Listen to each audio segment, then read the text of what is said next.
Hello, September 5th, 2023. Time for my annual make an idiot out of myself and read through the schedule and make my Browns predictions.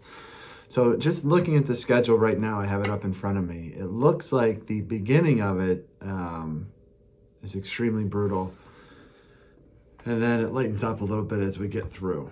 Which was kind of the opposite of last year. Last year, you kind of knew that the season was over after they blew that Jets game because the end of the schedule looked so hard. So this year, I think, the key is going to be to get through the first 5 games at either 2-3 or 3-2. And if you do that, I think they have a pretty good chance of making the playoffs because the schedule really lightens up after that. So just to take a look, the first game of the year is a home game against the Bengals. As terrible as last season was, we did finally at least stop the terrible drought of losing the first game. So I'm going to go ahead and say a win for week 1. I think the Browns are going to beat Joe Burrow and the Bengals. So we're 1-0. Then at Pittsburgh, it's fair to say we don't have the greatest history there, but so we'll call that a loss, okay?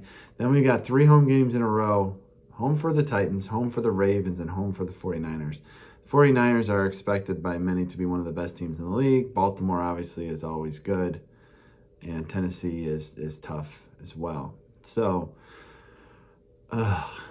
I'm trying to be realistic this year after that debacle last year. So I'm going to say we're going to win one of those and lose the other 2. So I'm going to have us at 2-3 going into week 7 because week 5 is a bye. Now it lightens up. Now we got at Indianapolis. I'm going to call that a win. At Seattle, that's always a tough place to go, but I don't think they're going to be that great. I've also lost track of what I'm saying here. So, all right, I got them winning those 2 games in a row. So now they're 4-3. Home for the Cardinals, 5-3. Home for the Ravens, 6-3. I'm sorry, that's at Ravens. They might split with the Ravens. I'll stick 6-3. Home for the Steelers, 7-3. At Denver, at Los Angeles. I don't think either one of those teams are going to be that great, but I'm going to say they're going to split those. So that puts them at 8-4. Then home for the Jaguars. The Jaguars are actually pretty good. They won a playoff game last year, so I'm going to say they're going to lose that. So we're going to go 8-5. Then home for the Bears, 9-5. At Houston, 10-5.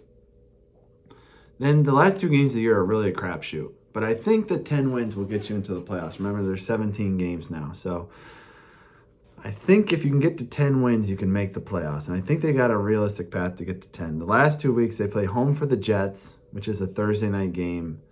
And then they play at Cincinnati. And obviously, those are crap. If Cincinnati is 3 games up on the division, they're not going to be playing Joe Burrow that week, and you probably win that game. If you're playing the Jets and they're up or they're out, is Aaron Rodgers still going to be playing, and what do the Jets look like? So I'm not, but the point is, I see him getting to 10 wins, hopefully before those. If you can get to 10-5 before those 2 weeks, and those 2 weeks hopefully won't matter so much. Obviously, going at Cincinnati on the last week of the year, if Joe Burrow needs to win, is not a place I want to be. Same thing with facing Aaron Rodgers. But I think the way the schedule breaks down, the Browns have a good chance of avoiding such a situation. But it's the Browns, so we'll look back at this in 6 months and wonder what I was drinking today. But I promise that is nothing, and I hope everybody's having a good week. Bye.